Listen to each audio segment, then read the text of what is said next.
네, 오늘 이제 18장의 내용입니다. 이제 빌닷이라고 하는 그죠 욥의 친구 중에 한 명이죠.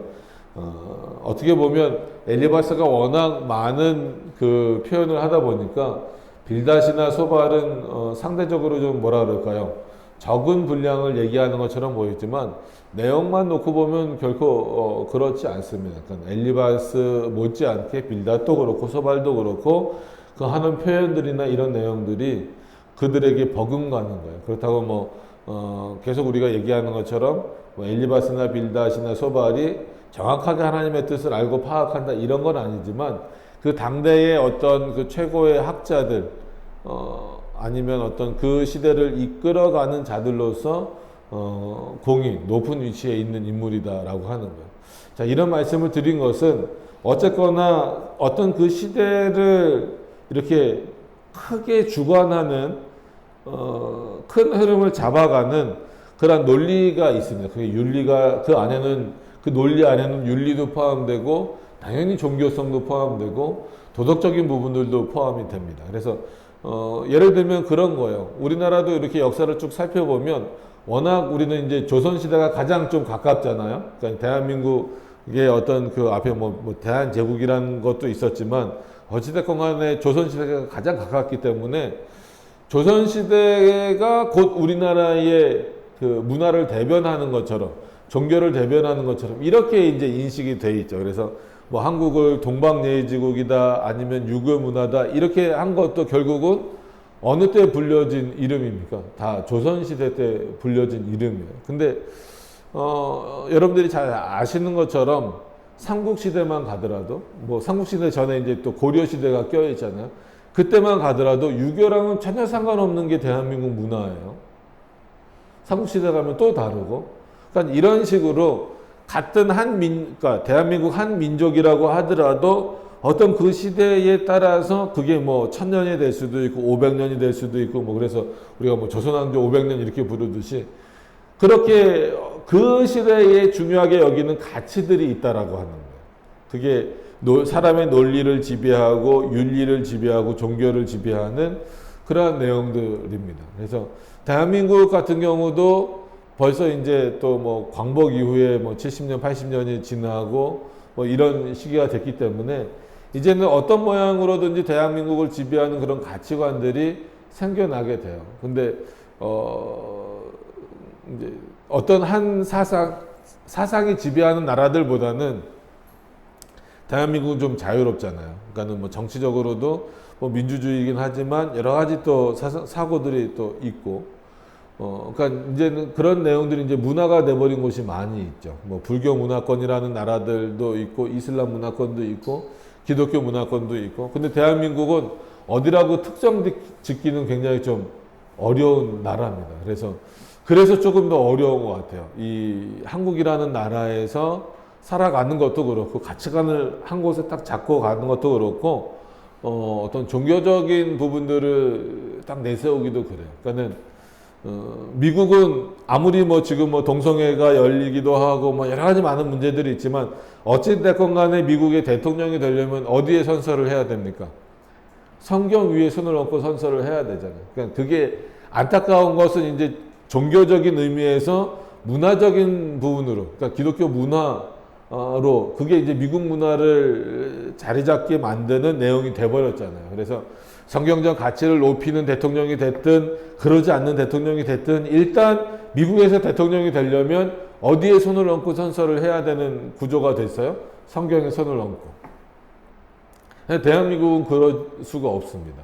그러니까 기독교 분포를 보더라도 또 불교의 분표를 보더라도 천주교의 분표를 보더라도 어느 한 종교가 딱 앞서 나가지를 못해요. 그렇기 때문에 대한민국은 여러 가지 가치관들이 좀 섞여져 있습니다. 그게 오히려 교회에 좋은 영향을 줄 때도 있을 수 있겠죠. 그러나 그렇지 못한 경우도 훨씬 더 많이 있습니다. 그래서 교회도 다른 사고에 휩쓸리기도 하고 또 그게 마치 원래 우리 거인 것처럼 마치 산당을 못 없앤 이스라엘 백성들처럼 그냥 그게 우리의 존재 가치인 것처럼 여기기도 하고 그런 경우가 많이 있어요. 왜 이런 말씀을 드리냐면 우리가 분명히 하나님 앞에 서 있다라고 생각을 하면서도 그 당시를 지배하고 있는 가치관들 그리고 여러 가지 사고들을 걷어내는 차원으로 하나님의 말씀으로 들어가지 못하면 나도 모르게 내가 하나님의 말씀에 딱 서 있다 이렇게 생각하면서도 그러지 못한 경우가 훨씬 많이 있기 때문에 그렇습니다. 왜냐하면 오늘 이 욥기를 보면서도 욥도 마찬가지고 욥을 뭐 어쨌거나 위로하러 왔던 친구들도 마찬가지야. 자기네들은 나름대로 나는 하나님의 말씀 위에 서 있다라고 말하지만 다 그 당시의 가치관 위에 서 있는 거예요. 장황하게 서론을 들어가기도 전에 이런 말씀을 드린 것은 오늘 빌닷도 역시나 욥을 초반에 비판을 하지만 역시나 자신의 논리로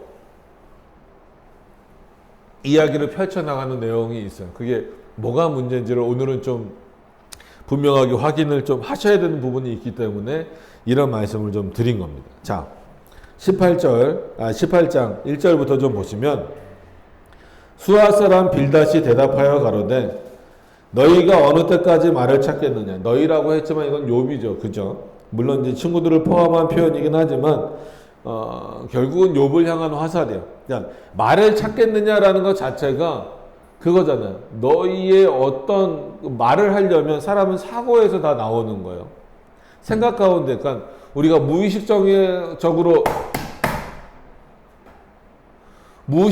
말을 할 수도 있지만 그 무의식이라고 하더라도 결국은 내 안에 지배되어지고 있는 근본적으로 깔아져 있는 그런 사고들에서 나오는 경우가 대부분입니다. 그래서 말을 찾는다라고 하는 것은 이거는 그냥 이 문자적으로 어떤 뭐 문맥을 찾나, 좋은 말을 찾나, 아니면 반박할 어떤 문장을 찾나 이것이 아니라 그들의 사고를 찾는다라고 생각을 하셔야 되는 거예요. 자, 지금 너가 말하고 있는데 너가 말을 찾는 것은 결국은 네 사고에서 옳은 말을 끌어내려고 하는 거 아니냐, 네 사고에 합당한 말을 끌어내려고 하는 게 아니냐, 그게 정당한지 살펴보라 이거예요. 그러니까 요것만 보면, 이런 표현만 보면 빌닷의 지적은 지금 우리도 생각해 볼 필요가 있어요. 우리가 여러 가지 말을 할 때 특히나 이제 일상적인 말들도 그렇지만 특히나 이제 우리가 말씀을 나누는 시간이니까 성경과 관련돼서 우리의 신앙과 관련돼서 어떤 표현들을 할 때 그게 과연 하나님의 말씀에 근거한 것인지 아니면 내 사고에 나를 지배하고 있는 사고의 근거에서 나오는 표현인지를 한번 살펴볼 필요는 있어요. 과연 그래서 내가 말을 찾고 있는 자가 되고 있지는 않은가. 그죠? 그러니까 이런 부분들은 우리가 살펴봐야 돼요. 그리스도인들은요, 솔직한 얘기로 말을 찾는 자가 아니죠. 주어진 하나님의 말씀을 말하는 자고, 주어진 하나님의 말씀인 성경을 내 사고의 기초와 기준으로 삼는 자들이에요. 그래서 말을 찾는 게 아니라 뭘 찾는 거예요? 찾는다라고 한다면 하나님의 뜻을 찾는 겁니다. 근데 오늘 이렇게 말하고 있는, 이렇게 지적하고 있는 빌닷도 결국 하나님의 뜻을 못 찾고 욥도 마찬가지잖아요. 그러니까 서로 보기에는 마치 자기에게 합당한 논리를 찾는 형태가 되어버리는, 그게 말을 찾는 거죠. 여러분, 그런 차원에서 그리스도인들은 말을 찾는 자들이 안 돼야 되는 건 사실입니다. 그래서 빌닷의 어떻게 보면 요 표현만큼은 한번 좀 생각해 보셔야 돼요. 그래서 말을 찾겠느냐, 깨달으라. 그 후에야 우리가 말하라. 제발 옳은 거를 깨닫고 말하라, 이런 얘기입니다. 그래서 이제 빌닷의 비판은 이거예요. 욥을 향하여서 3절 4절의 이 비판이지만 물론 이제 5절부터도 마찬가지지만 3절 4절은 어떻게 보면 이 자연, 지금으로 말하면 우주라고 표현할 수도 있겠지만 이 당시에 여러 가지 자연의 일들을 예를 들어서 이제 비판을 하고 있는 겁니다. 3절에 보세요. 어찌하여 우리를 짐승으로 여기며 부정하게 보느냐. 그러니까 바꿔 말하면 그거죠. 욥, 너만 사람이냐? 그럼 우리는 짐승이냐? 너만 옳은 사고, 옳은 생각을 하느냐? 그럼 우리는 거짓된 사고를 하고 잘못된 생각을 하면 우린 짐승이냐? 너 앞에서는 우리가 그렇게 보이냐? 너만 의로우냐? 한마디로 그런 얘기입니다. 그리고 너만 의롭기 때문에 우리는 부정하다라고 생각을 하느냐? 우리가 그 오늘 고린도전서 4장을 보면서도 함부로 아무것을 부정하다라고 여기지 말라는 거잖아요. 그러니까 우리가 구약의 레위기나 이런 것들을 통해서 분명히 하나님이 정한 것과 부정한 것을 만들어 구별해 놓으시긴 했지만 그 기준은 언제까지나 하나님의 말씀이고 하나님의 뜻인 것이지 인간이 뭐가 부정하다, 뭐가 부정하지 않다라고 말할 수 있는 부분은 아니라는 거예요. 그리고 그리스도가 오신 이후에 하나님이신 그리스도가 친히 이 땅에 오신 이후에는 레위기에서 말했던 그런 부정함의 어떤 그런 기준들도 이제는 더 이상 의미가 없어졌잖아요. 그래서 연약한 자들을 위해서 우리가 좀 참아줄 수는 있다고 할지라도 지금은 뭐 예를 들어서 음식이나 여러 가지 것들에게 있어서 부정하다라고 함부로 표현할 수 없는 거잖아요. 근데 여전히 지금도 그렇게 그런 것들을 가지고 정죄하고 서로 비난하고 비방하는 경우가 많이 있죠. 뭐 안식교에서 이제 돼지고기를 안 먹는 것처럼, 뭐 피를 안 먹는 것처럼, 뭐 이렇게 그것이 정당한 것처럼 말하는 것. 예를 들어서 그런 겁니다. 오늘은 뭐 그 정도 수준이 아니라 너만 의롭고 우리는 부정하냐. 왜냐하면 욥 자기만 사람이고 나머지는 마치 짐승처럼 취급을 한다. 이게 이제 빌닷의 논리인 거예요. 그럼 거기에 숨겨져 있는 건 뭐예요? 너의 의견에 동조하지 않으면 우리는 다 부정하고 짐승과 같은 존재냐는 거예요. 4절에 보세요. 너 분을 스스로 찢는 자야. 그러니까 너 분에 못 이겨서 스스로 그냥 너가 어떻게 하지 못하는 그런 모습이다라는. 너를 위하여 땅이 버림을 당하겠니? 그럼 너가 정당성을 찾기 위해서 이 땅에서 일어나는 일들, 땅에 있는 것들이 다 없어져야 되겠느냐? 다 부정해야 되겠느냐?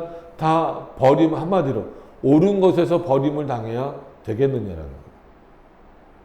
바위가 그 자리에서 옮기겠느냐?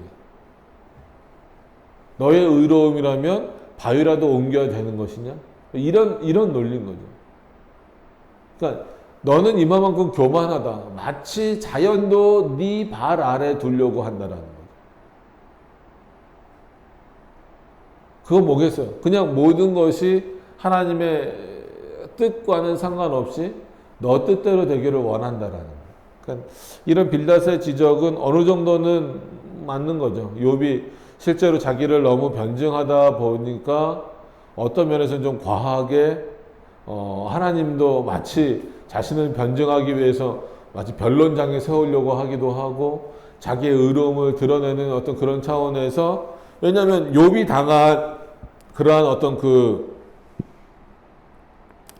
고난의 형태를 보면 전형적으로 이 자연이 많이 사용됐잖아요. 그죠? 거기에 뭐 도적대들도 사용되고 뭐 했지만 바람, 이런 어떤 그 우박은 직접 나오진 않았지만 이런 내용들이 사용됐잖아요. 그러니까 그런 걸 보면서 그러면 너를 친 자연들은 무조건 다 잘못이냐?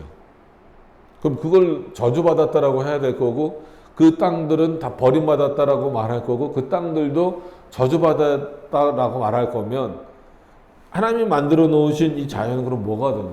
이 세상은 뭐가 되느냐라는 거죠. 그래서 우리가 물론 뭐 이제 뉴스 다 보셔서 알겠지만 뭐 흰남도라고 하는 뭐 어마어마한 태풍, 뭐 어마어마한 걸로도 표현이 안 된다 그러죠.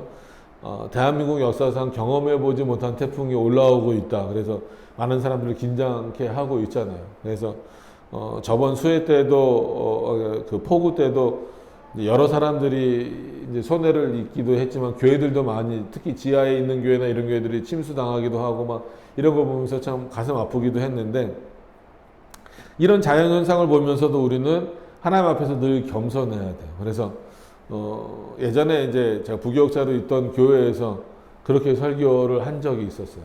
한 번은 뭐 주일날 눈 온 적이 많이 있긴 하지만 한 번은 주일날 눈이 와도 정말 너무 많이 와요. 그래서 군대에서는 저도 철원 화천에 있었기 때문에 눈이 너무 많이 오는 곳이었는데 그래서 군인들은 보통 그러죠. 하늘에서 내리는 하얀 쓰레기라고. 눈을 그렇게 부릅니다. 그러니까 어렸을 때 눈 오면 막 너무 좋아하잖아요. 저희 애들도 막 눈 오면 막 난리가 나요. 근데 점점 싫어져요. 크면 다니기도 힘들고 미끄럽고 넘어지기도 하고 또 운전하게 되면 힘들고 군대 가면 막 눈 다 쓸어야 되니까. 그래서 제가 군대 있을 때도 부산에서 온 친구가 아, 눈 오니까 너무 좋습니다. 그러다가 눈 쓰는 게 너무 힘들어서 타령한 친구도 있었을 정도예요. 근데 뭐 이런 얘기를 왜 드리냐면 어떤 상황에서는 그게 아름답고 막 좋지만 그게 너무 과하게 내리면 사람들이 힘들잖아요. 어렵잖아요. 그럼 그때부터는 그것을 주신 자를 비난해요. 직접 말하지 않아도. 자, 그래서 그 눈이 엄청 많이 온 날 당연히 성도들이 11시 예배인데 잘 못 맞췄어요. 11시에 온 분들이 별로 없었을 정도예요. 큰 교회였는데. 근데 나중에 이제 예배 끝나고 얘기 들어보니까 눈이 오니까 본인들도 일찍 출발한 거예요. 뭐 10시에 출발하던 분들이 9시 반, 9시 심지어 이렇게 출발을 했는데도 11시에 도착을 못 하는 거예요. 평상시면 뭐 더 일찍 와서 막 저기 하고 그랬을 텐데. 그래서 그날은 성가대도 제대로 운영이 안 되고 모든 예배 순서가 막 엉그러졌었어요. 그러니까 사람들이 눈이 더럽게 많이 와서 하필이면 주일날 눈이 이렇게 그냥 한마디로 징글징글하게 와서 예배 다 망쳤다. 예배 잘 못 드렸다. 이런 얘기들이 막 나와요. 그래서 설교 시간에 여러분 이런 눈을 뚫고 오시느라고 참 고생을 많이 하셨습니다. 근데 오늘 이 예배는 누구 앞에 드리는 거죠? 그건 당연히 성도들이 대답하죠. 하나님이요. 그럼 여러분들 참 오기 힘들게 만든 그 눈은 누가 준 겁니까? 그러니까 성도들이 그때부터 웃는 성도도 있고 뭔가를 제가 무슨 말을 하려는지 알겠다라는 성도들도 있고 그러면서 나중에 이제 예배 끝나고 나서 성도들하고 이렇게 얘기하면서 그런 얘기를 해요. 미처 그런 부분들까지는 생각을 못 했다는 거예요. 비가 많이 오면 오늘 참 비가 많이 와서 내 생활이 힘들겠다. 그리고 특히나 주일날 비가 오면 하나님 앞에 예배 드리러 가야 되는데 비는 왜 이렇게 많이 오는 거야? 근데 그 비는 누가 주시는 거야? 하나님이 주시는 거죠. 그럼 당연히 비 오는 날 교회 오기 힘듭니다.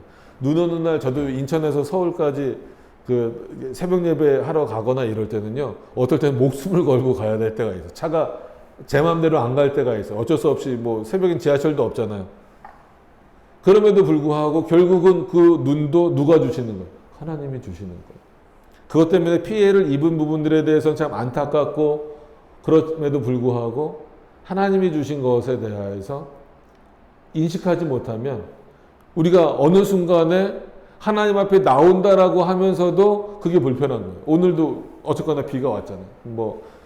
멀리 오는 분도 계시고 가까이 계신 분들도 있지만 우리도 그냥 쉽게 주일날 이렇게 비가 와서 오늘 너무 힘들었다. 이런 표현들을 많이 써요. 왜 그렇게 표현을 하냐면 결국은 오늘 이 욥도 그런 거예요. 내가 자연을 미워할 수밖에 없는 이유는 결국은 내 재산 다 뺏어 가버렸다 이거죠. 하나님이 그거를 사용하셨다라는 것에 대해서는 왜 그렇게 사용하셨는지에 대해서 모르는 거예요. 그리고 그 빌닷도 욥을 비판하는 차원에서만 이 내용을 쓰고 있지 그 자연을 만드신 하나님이 얼마나 위대하신가 그리고 그 하나님 앞에 지금 우리들이 서 있다라고 하는 그 부분들에 대해서는 정확한 인식이 없다라는 거예요. 여러분 우리도 마찬가지입니다. 하나님이 만들어 놓은 자연 가운데 사는 거예요. 이 세상 가운데 사는 거예요. 그렇기 때문에 우리는 세상에 나가서도 산으로 가든 들로 가든 바다로 가든 그 앞에서 심히 겸손해져야 돼요.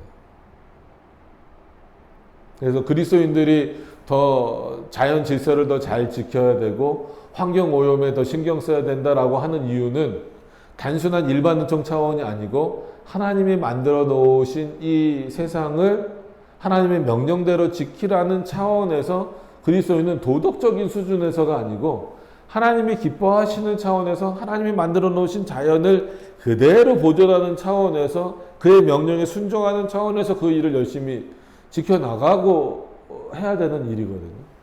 근데 그것이 우리의 가십거리가 되거나 우리의 어떤 상황에 따라서 비판거리가 되어버리면 안 된다라고 하는 그런 부분들입니다. 자, 거기에 시간을 많이 쏟을 수는 없으니까 5절부터 넘어가시면 왜 이런 말씀을 드리냐면 이거에 대해서 좀 연장선이에요. 그래서 그 5절에 보면 그렇게 나오죠. 악인의 빛은 꺼지고 그 불꽃은 빛나지 않을 것이요. 그래서 여러 가지 이제 자연 현상들을 계속해서 설명을 이제 빌닷이 섞어가면서 하는데 일단 오늘 본문의 결론을 좀 미리 말씀을 드리고 시작하는 게 좋을 것 같아요. 이 18장을 특히나 이해하는 데 있어서는 빌닷의 논지는 그겁니다. 언뜻 그냥 보면 그거예요. 악인은 벌 받는 게 당연하다. 그리고 악인은 벌 받기로 정해져 있다. 언뜻 보면 틀린 말이 아니죠. 그죠? 당연히 악인은 벌을 받아야 되겠죠. 하나님이 악인은 심판하시겠죠. 그리고 악인을 심판하신다라고 청하셨겠죠. 이 욥기 18장에 지금 우리가 가지고 있는 예정론을 아주 뭐 엄밀하게 막 적용해서 해석하기는 좀 어렵지만, 물론 우리는 그런 사고를 가지고 있어야 되지만, 하나님이 정하셨다라는 그 부분에 있어서 조금 빌닷은 다르게 생각을 하고 있는 거예요. 그러니까 우리가 갖고 있는 예정론은 어떤 겁니까? 하나님이 창세 전에 구원받을 자와 구원받지 못할 자들을 정하셨다라는 거잖아요.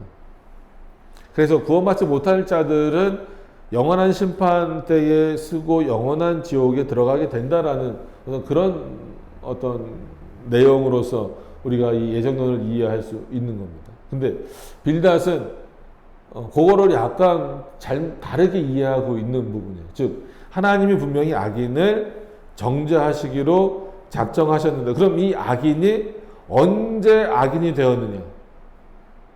그러니까 지금과 같은 예정론이 없기 때문에 나올 수 있는 이론이기도 해요. 뭐냐면 원래 악인은 악인이어서가 아니라 그가 나중에 여러 가지 일들을 하는 과정 중에서 죄를 짓다 보니까 악인이 되었다라는 거예요.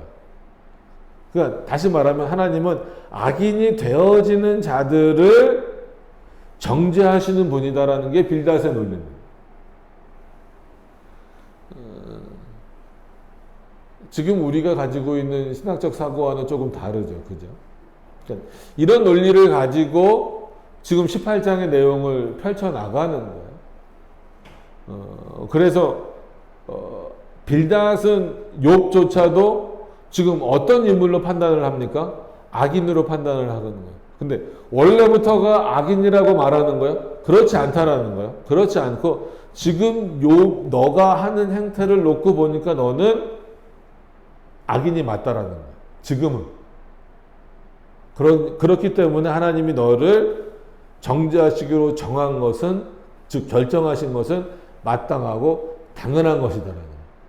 그러니까 이 논리로 가고 있어요. 그러니까 이 논리가 잘못됐다라는 거죠. 그러니까 그 논리에 푹 빠져 있다 보니까 18장에서는 어떤 회복의 소망도 빌닷이 말하지 않습니다. 그냥 마치 이분법적으로 이원론적으로 보고 있고, 악인이 그냥 정죄당하는 것이 정당하다라는 것만 계속해서 내세우는 것으로 18장은 끝나게 되어버립니다. 그러니까 그런 내용들을 통하여서 우리가 신학적 사고를 얼마나 제대로 갖고 있어야 하는가를 다시 한 번 더 좀 보게 되는 본문입니다. 자, 보세요. 5절부터 보시면, 그래서 욥기는 이렇기 때문에 좀 어렵죠. 매번 어렵다라고 말씀을 드리지만 어렵기 때문에 조금 그 사고를 하시면서 놓치지 않고 좀 따라오셔야 됩니다. 악인의 빛은 꺼지고 그 불꽃은 빛나지 않을 것이요. 그러니까 우리는 이제 결론을 알기 때문에 빌닷이 어떤 의도로 말하는지는 알지만 그건 뭐 당연한 것이죠. 하나님 당연히 그렇게 하시죠. 그러니까 악인의 빛은 꺼진다. 그러니까 너의 빛이 꺼진 거잖아요. 욥이 그렇죠. 지금 욥의 상황, 지금 현재 욥의 상황은 그게 빛입니까? 일반적으로 볼 때 아니죠. 완전 어두움이죠. 그냥 절망이고. 그러니까 너가 악이니까 꺼졌다 이거예요. 그 불꽃도 빛나지 않는 이유는 너가 악인이니까 너가 아무리 불꽃, 선한 그 환한 불꽃을 내려고 해도 낼 수가 없는 상태가 되었다라는 거예요. 6절에. 그 장막 안의 빛은 어두워지고, 그죠? 너가 아무리 어느 곳에든 거해봐라. 지금 너가 사는 장막을 옮겨봐라. 너가 악인이기 때문에 너가 옮겨가는 그 장막은 다 어떻게 될 것이다? 계속해서 어두워질 것이다라는 거예요. 그 위에 등불은 꺼질 것이요. 그 강한 걸음이 고나여지고, 너가 아무리 지금까지는 마치 그 의롭게 산다라고 너 스스로 말하고 강한 모습으로 걸어왔을지라도 고나여지고, 아주 피곤하고 지치는 상태를 말하는 게 고나다는 거죠. 고나여지고 그 베푼 꾀에 스스로 빠질 것이다. 너가 뭐 여러 가지를 여러 사람들에게 베풀었다고 할지라도 스스로 빠질 것이다. 그는 그거예요. 이 세상에 놀린 거죠. 이거를 이제 오해하시고 듣지는 않으셨으면 좋겠어요. 예를 들어서 결혼식장이나 장례식장이나 뭐 이제 코로나 때문에 잘 사람들이 안 왔던 시기들을 제외하고 그 사람의 어떤 뭐 일반적으로 그러잖아요. 결혼식 때 얼마나 사람이 많이 왔느냐 했을 때는 그 결혼을 하는 당사자의 어떤 사회생활이나 인맥도 보지만 그들의 부모가 어떻게 살았는가를 볼 수 있다. 세상에서 그렇게 얘기하잖아요. 또 한편으로는 장례식장도 마찬가지입니다. 어떤 장례식장 가보면 좀 있기가 민망할 정도로 되게 썰렁해요. 또 어떤 데 가보면 거기도 있기가 민망해요. 왜냐면 너무 많이 오니까 어떻게 하지 못해. 그러면 이제 사람들이 얘기하죠. 여기는 뭐 이제 한마디로 뭐 돌아가신 분이나 아니면 뭐 유족들이 뭐 인간관계가 좋았다. 아니면 뭐 세상 표현으로 뭐 덕을 많이 쌓았나 보다. 이런 표현을 쓰잖아요. 근데 그렇게 좀 너무 썰렁한 곳을 가면 이 사람들은 인간관계를 잘 못했나 보다. 아는 사람들이 없나 보다. 뭐 사회생활을 제대로 못했나 보다. 이런 어떤 그 잣대로 평가를 하게 되잖아요. 뭐 세상에서 그럴 수 있어요. 근데 그리스도인들이 그런 잣대를 가지고 가면 안 되는데 생각보다 우리도 그런 경우가 많아요. 그리스도인들이 결혼하거나 그리스도인들이 죽었을 때도 그렇게 보는 경우가 많이 있고 아니면 살아서 서로를 판단할 때도 그럴 때가 많이 있습니다. 누가 말 그대로 누가 더 사람에게 인기를 끄느냐 이거를 지금 관심을 두고 있는 거예요. 여러분 사람에게 인기를 끈다라고 해서 하나님 앞에 인정받는다라고 생각하시면 안 됩니다. 근데 이런 논리가 은근히 많이 있어요. 지금 빌닷도 그 얘기를 하는 거예요.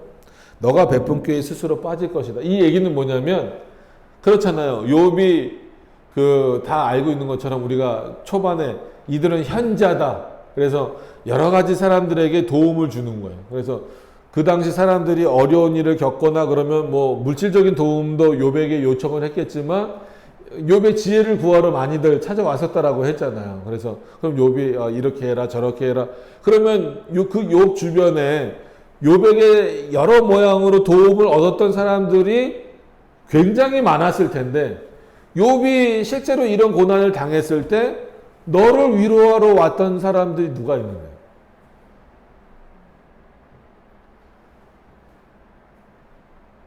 그것만 보더라도 야 봐봐 엘리바스 그리고 나 빌다 소반 이 정도잖아. 솔직히 너한테 도움을 얻은 사람들이 엄청나게 많은데 돕겠다고 나서는 사람들 누가 있어? 오히려 너에게 도움을 얻었던 사람들조차 지금은 너를 비웃고 있고 비방하고 있잖아. 네 끼에 너가 넘어간 거야. 왜? 넌 악인이니까. 지금 이런 논리예요.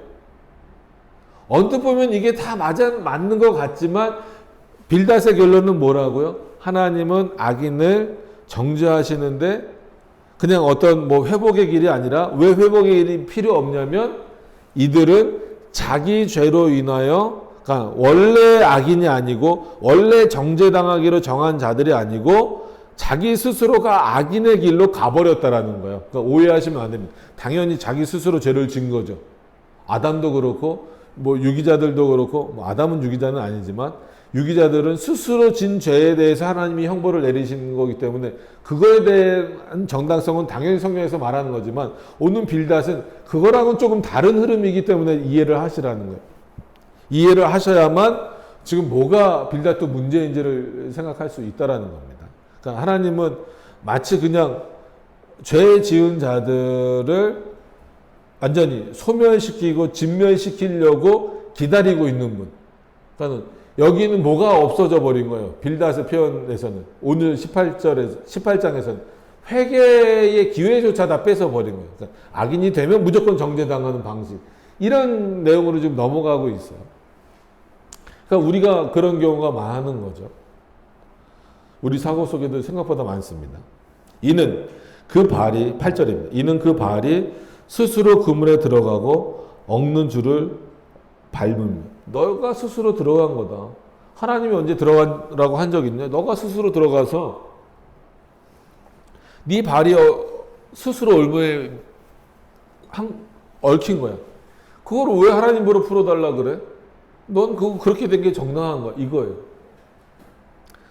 여러분, 우리는 다 죄인입니다. 그죠? 하나님이 우리를 의롭게 만들어 주셨고 성화의 과정에서 우리는 의를 실제로 행하고 이루어 가야 되는 존재들이긴 하지만 그럼에도 불구하고 우리는 죄를 지을 수밖에 없어요. 오늘 여기서 말하는 이런 올무에 걸릴 수밖에 없어요. 걸릴 때도 있어요. 스스로 진짜 마치 스스로 들어갈 때도 있어요. 그러나 하나님께서 사랑하시는 백성들은 어떻게 하십니까? 이 올무에서 건져주시는 거예요. 근데 오늘 빌닷은 그 논리가 없다라는 게 가장 큰 문제입니다. 그래서 이 회개할 수 있다라는 것, 돌이킬 수 있다라는 것이 엄청난 은혜인데 그런 은혜를 거절시키는 거예요. 누구를 향하여서? 욥을 향하여서. 너는 그럴 자격이 없다. 이런 논리로 가면 너는 왜? 죄인이니까 무조건 형벌만 받아야 돼. 그러니까 이건 하나님이 악인을 심판하신다라고 하는 뭐 시편이나 잠언이나 아니면 성경 전체에 있는 그런 말씀과는 조금 다른 거예요. 조금이 아니라 어떻게 보면 본질적으로 많이 다른 거죠. 하나님의 심판의 목적은 특히나 자기가 택하신 백성들을 향하여서 그 백성들이 진 죄를 심판하시는 목적은 뭐예요? 그들을 돌이키시기 위함이잖아요. 근데 오늘은 마치 그런 내용들이 없이 그냥 하나님은 무조건 그들을 멸망시키는 자로 표현을 하고 있는 게 빌닷의 내용이기 때문에 조심해야 된다는 겁니다. 우리도 누구를 비난할 때, 비판할 때 이런 부분들을 상당히 조심해야 됩니다. 그 발 뒤꿈치는 창에 치이고, 그러니까 창에는 그런 거예요. 그러니까 그 당시에 사용되어졌던 어떤 올무 같은 거, 덫 같은 거, 뭐 이렇게 요즘 사람들은 덫을 잘 못 보죠. 요즘은 뭐 쥐덫이나 이런 것도 없으니까. 이렇게 가다가 팍 밟으면 주로 어디를 다칩니까? 실제로 발 뒤꿈치나 발을 많이 다치죠. 뭐 발목이나 뭐 그런 거를 말하는 거예요. 그래서 그 발 뒤꿈치는 창에 치이고 그 몸은 올무에 얽힐 것이며 그렇게 될 것이다라는. 실제로 뭐 이거를 뭐 문자적으로 봐도 욥은 지금 그런 상태잖아요. 또 그를 동일 줄을 땅에 숨겼고, 그러니까 동인다는 거 꽁꽁 묶는 거잖아요. 뭐 마치 죄인들 묶듯이. 그를 빠뜨릴 함정이 길에 베풀어졌습니다. 그러니까 빌닷도 자연을 보는 시각이 어떻게 됐어요? 이미 왜곡되어 있죠. 악인에게 있어서 자연은 어떻다라는 거예요? 마치 살인 기계처럼 죽일 곳이 넘쳐나는 것처럼 인식하게 만들어 버리는 거예요. 하나님은 그렇게 쓰실 것이다라는. 무서운 것이 사방에서 그를 놀래고 그 뒤를 쫓아올 것이며. 뭐 무서운 것이니까 뭐 들짐승이 될 수도 있고, 그죠? 그런 어떤 흉악범들이 될 수도 있고, 뭐 여러 가지들이 많이 될 수 있는 거죠. 12절에 그 힘은 기근을 인하여 쇠하고, 아무리 너가 힘을 갖고 있어도 기근을 인하여 쇠할 것이고 그 곁에는 재앙이 기다릴 것이다. 그죠? 뭐 전 세계가 요즘에 뭐 빵값도 오르고 막 이런 게 뭐예요? 최대 그 밀이나 이런 곡물의 그 수출국인 우크라이나의 전쟁이 벌어져서 우크라이나에서 전 세계의 그 밀이나 이런 곡물들을 수출을 못한 결과가 어떻게 됩니까? 빵 가격이나 음식 가격이나 이런 뭐 곡류 가격, 그래서 식용유 가격 엄청 오르잖아요. 그래서 아마 뭐 다 체험을 하실 겁니다. 마트 가면 요즘에 뭐 살 게 없어요. 그러니까 살 게 없다라는 게 물건이 없다라는 게 아니라 감히 이렇게 탁 쥐어들기가 쉽지 않은 가격이 다 돼버렸잖아요. 그러니까 그렇게 되는 게 결국 기근이면 뭐 지금이야 뭐 여기저기서 곡물을 얻을 수 있는 뭐 잘 사는 나라들은 그렇지만 여전히 못 사는 나라들은 못 먹잖아요. 굶어 죽잖아요. 여러분 우리가 대한민국에 살아서 그렇지 전 세계적으로 굶어 죽는 사람들 얼마나 많아요. 저 위에 북한만 해도 보세요. 얼마나 많이 굶어 죽습니까? 뭐 여기저기서 도움의 손길을 준다고 하더라도 다 먹여 살리기 어려울 정도로 그렇게 됐잖아요. 그리고 13절에 그의 백체가 먹히리니, 그 백체는 뭐예요? 전 몸입니다. 그러니까 이건 이제 그 한자적인 의미고 그런 의미지만 백체, 그러니까 몸체자를 쓴 거고 그러니까 백의 몸의 100가지다라고 했을 때는 그러니까 옛날 사람들의 기준으로는 이제 사람의 몸이 이제 100가지 정도로 나눠지는, 뭐 지금 의학에서는 사람의 몸이 100가지로 나눠지지 않죠. 뭐 수십 가지, 수백 가지, 수만 가지로 나눠질 수밖에 없어요. 세포로까지 들어가면 뭐 수조 개로 나눠질 수밖에 없죠. 한 사람이. 그러나 이제 백체라는 표현이 워낙 이제 사람의 몸 전체를 다 표현하는 표현으로 쓰고 있습니다. 그래서 백체가 먹히리니 곧 사망의 장자가 그 지체를 먹으면, 그러니까 다 죽는다는 거죠. 시신이 돼서 없어진다라는 그런 의미죠. 기근이 왔어요. 거기 당연히 재앙이 따라오죠. 그럼 그 재앙을 직접적으로 피해를 입는 피해를 누가 입습니까? 사람이 입잖아요. 근데 그 중에서 누가 입느냐? 악인들이 입는다는 거예요. 자, 여기서 보시면, 자, 기근이 옵니다. 기근이 오면 의인은 그 기근을 피할 수 있을까요? 없죠. 못 피합니다. 만약에 대한민국이 흉년이 났어요. 쌀이 모질라요. 그러면은 그리스도인들 머리 위에는 쌀이 떨어집니까? 그러지 않잖아요. 우리도 배고픈 거예요. 그런 표현에서 빌닷의 이 논리가 조금은 문제가 있다라는, 조금이 아니라 좀 많이 문제가 있죠. 그러면 빌닷의 논리라면 이 기근은 누구도 피할 수 없어야 돼요. 한마디로 악인이 아닌 의인도 피할 수 없어야 돼요.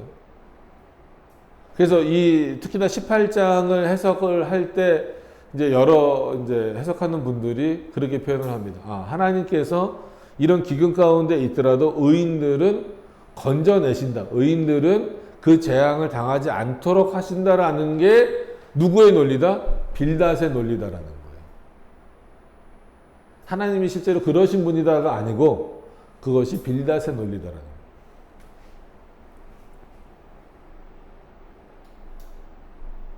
거예요. 그런 부분들이 이제 특히나 18장을 이해하는 데는 좀 어렵습니다. 물론 하나님은 의인을 어떻게 해서든 살리시는 방식으로 가시지만 빌닷이 지금 말하는 그런 논리처럼 표현하면 안 된다는 겁니다. 자, 14절에 그가 그 의리하던 장막에서 뽑혀서 무서움의 왕에게로 잡혀가고, 결국은 심판의 길을 갈 수밖에 없고 절망의 길을 갈 수밖에 없다라는 거예요. 그에게 속하지 않은 자가 그 장막에 거하리니, 그죠? 너가 있는 곳을 다 뺏겨버릴 것이다. 유황이 그 처소에 뿌려질 것입니다. 그래서 유황이 지금 필요하긴 하죠. 뭐 여러 가지 어떤 뭐 물질들을 만들어내는데 굉장히 중요하지만 유황 자체는 굉장히 위험하잖아요. 뭐 아주 사람 몸에도 안 좋고 냄새도 안 좋고 직접적으로 만지면 화상을 입기도 하고 이런 겁니다.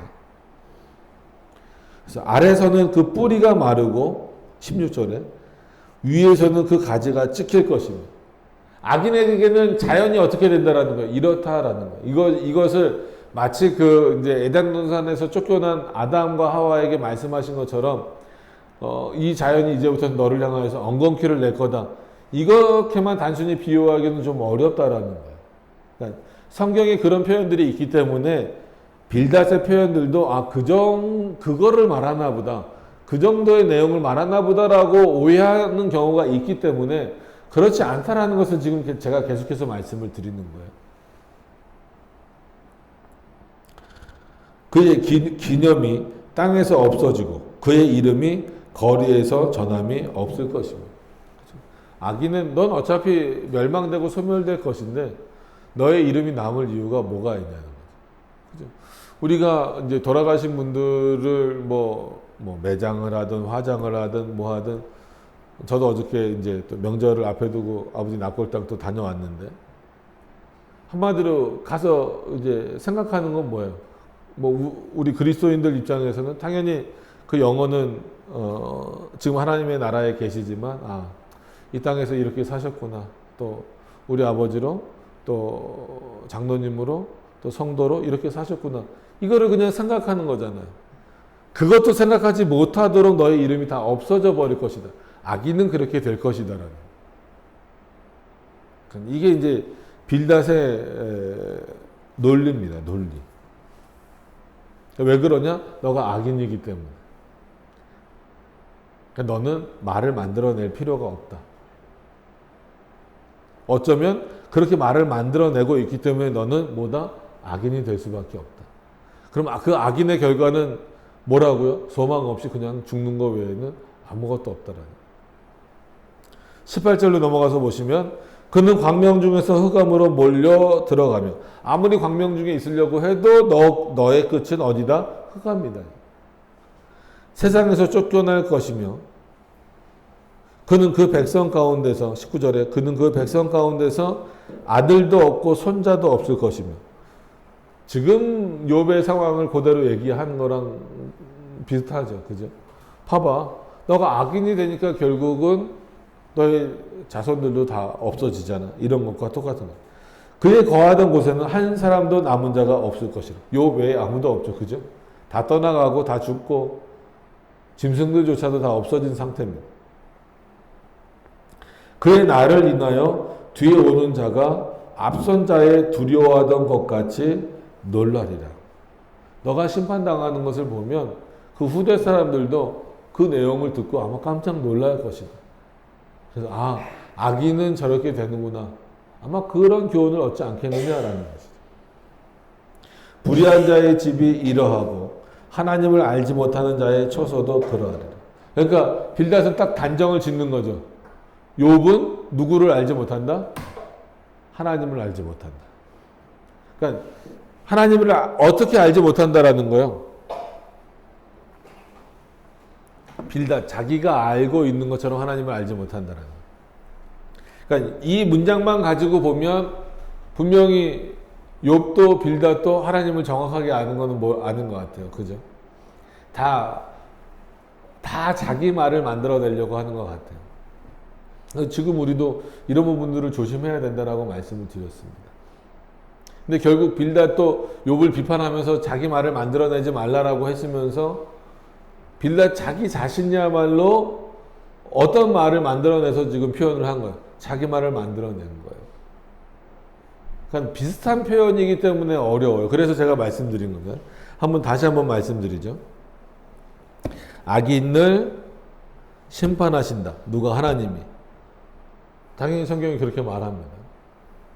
그럼 이 악인은 하나님의 심판에 들어가는 이 악인은 누구냐라고 했을 때 일단 구별해야 되겠지만 크게는 놓고 보면 이 악인은 누구예요? 하나님이 창세전에 유기하신 자들로 이해를 해야 정당한 겁니다.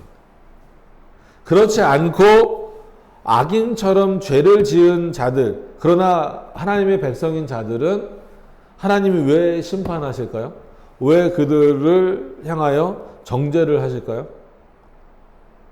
그들로 하여금 돌아오게 하기 위해서 너희는 악인이 아니고 내가 택한 의인이다라고 하는 것을 깨닫게 하시기 위한 방식이라는 거예요. 그러니까 심판의 방법이 다른 거죠. 내용이 다른 거죠. 근데 오늘 빌닷은 이런 내용이 있어요, 없어요? 없습니다. 그렇기 때문에 욥에 대한 회복을 말합니까? 말하지 않습니까? 말하지 않아요. 물론 그 전에는 말했어요. 그 전에 빌닷이 첫 번째 말했을 때는 욥에게 소망을 계속해서 불어넣어 주려고 했어요. 근데 그런 거죠. 우리가 예를 들어서 누구를 전도할 때 맨 처음에 전도할 때는 이게 뭐 그렇게 생각하실 수도 있죠. 뭐 할 수도 있죠. 그래도 이렇게 한번 해보세요. 막 하다가 우리가 판단할 때 예를 들어서 뭐 1년을 전했는데 10년을 전했는데 안 바뀌네, 안 듣네. 그러니까 그때 드는 판단은 뭐예요? 너는 구원 못 받는다.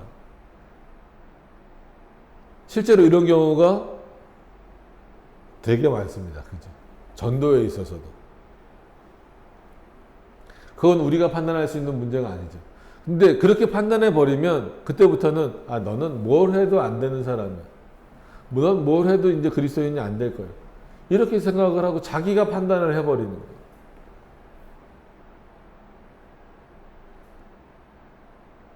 여러분, 하나님의 말씀을 기준으로 삼지 않고 어떤 그 시대의 정형적인 그 흐름, 사고 이런 것들을 기준으로 해서 마치 하나님의 말씀인 것처럼 말할 때의 위험성이 오늘 이 18장에 그대로 드러나는 거예요. 엘리바스에게도 인과응보 사상이 있으면 빌닷에게도 있을 수밖에 없어요. 왜냐하면 인과응보 사상이 지금도 마찬가지지만 그 당시에도 그 당시를 지배하는 사고 중에 하나였기 때문에 그렇습니다. 그렇기 때문에 첫 번째 빌닷이 욥에게 표현할 때는 너가 이런 인과응보 사상에서 벗어나기 위해서는 빨리 뭐 하라는 거예요? 하나님으로부터? 아니, 하나님께 회개하라는 거죠. 근데 쭉 빌닷이 계속 들었잖아요. 욥의 얘기를 계속 들었잖아요. 그리고 엘리바스와 또 논쟁하는 얘기도 계속 들었잖아요. 소발과 논쟁하는 얘기도 들었잖아요. 그리고 나서 빌닷이 18장을 말하기 전에 판단할 때는 이미 욥에 대해서 어떻게 판단을 내린 거예요? 너는 안 바뀐다. 너는 이 인과응보를 벗어날 수 없다. 그렇기 때문에 너는 뭐라고 딱 단정 지어버린 거예요? 이 인과응보 사상에 의해서 너는 악인이다.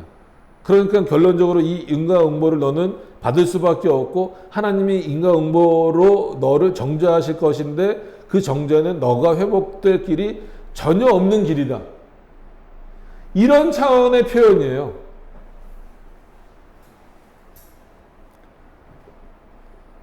이 18장이 이해가 되십니까? 되셔야 돼요. 그래서 하나님이 악인을 정죄하신다라는 어떤 표면적인 이런 어떤 틀을 지금 빌닷이 내세우면서도 그 안에는 여전히 인과응보 사상과 이분법적인 마치 두 세계가 있는 것처럼 의인과 하나님의 세계, 어떤 의미인지 아시겠죠? 그리고 악인과 뭐 사단의 세계라고까지 표현하기는 좀 그렇지만 의인과 그러니까 정죄받을 의인과 그들을 심판하시는 하나님의 세계, 이렇게 그냥 나눠져 버린 거예요. 누구의 사고 속에서? 빌닷의 사고 속에서. 그럼 의인과 하나님의 세계는 행복하고 아름다운 세계겠죠. 그죠? 은혜로운 세계고. 그런가 악인과 하나님의 세계는 어떤 세계일 수밖에 없어요. 정죄의 세계일 수밖에 없는 거예요. 이런 사고 가운데에서 빌닷은 욥을 어느 세계에 집어넣어 버린 거예요? 악인과 하나님의 세계에 집어넣어 버린 거예요. 그리고 오늘 이 표현을 써버리고 있는 거예요. 그러니까 전형적으로 뭐밖에 남지 않습니까? 정죄밖에 남지 않죠. 그러니까 빌닷의 사고에서는 이제 욥은 내가 그래도 첫 번째 말할 때는 욥에게 희망을 주려고 했지만 이제는 욥은 그런 희망조차도 가질 수 없는 자라고 빌닷은 판단하고 있는 거예요. 그러니까 너는 이렇게 될 것이다. 그러니까 19장에 넘어가면 참 너네 잔혹하다 이런 표현을 쓰는 거예요. 참 또 돌고 도는 얘기가 되겠죠. 그죠? 19장 들어가도 또 이제 욥은 이것에 대해서 또 반박하면서 또 자기 세계로 또 빠져들어가요. 그러니까 욥기가 계속 이런 방식으로 30장 넘어서까지 가기 때문에 약간 매 설교 시간마다 좀 도돌이표 같은 느낌은 있지만 그래도 우리가 보는 장절에 따라서 그때그때마다 조금씩 달라지는 어떤 그 사고들. 근데 그 달라지는 사고들이 은근히 지금도 여전히 우리 안에서 우리를 오해케 만들고 현혹시키고 왜곡시키는 내용들이 많이 있기 때문에 그래서 주의 깊게 살펴보시라고 하는 그런 내용입니다. 이미 우리 안에서 그렇게 이분법적으로 사고하는 경우가 많기 때문에 그래요. 저 성도는 이래서 안 돼. 이래서 안 돼. 아예 우리 스스로가 회복의 길을 열어놓지 않는 경우가 너무나 많이 있습니다. 그래서 함부로 판단하지 마시고 겸손히 하나님의 뜻을 기다리며 권면을 열심히 하되 당연히 올바른 길로 가기 위해서 권면을 열심히 하되 정죄가 아닌 정말 하나님이 우리에게 베풀어 주신 사랑의 마음으로 서로에게 다가갈 수 있는 그런 모습들이 우리 안에 있어야 되지 않겠는가라는 생각을 더 많이 갖게 됩니다. 우리 기도하도록 하겠습니다.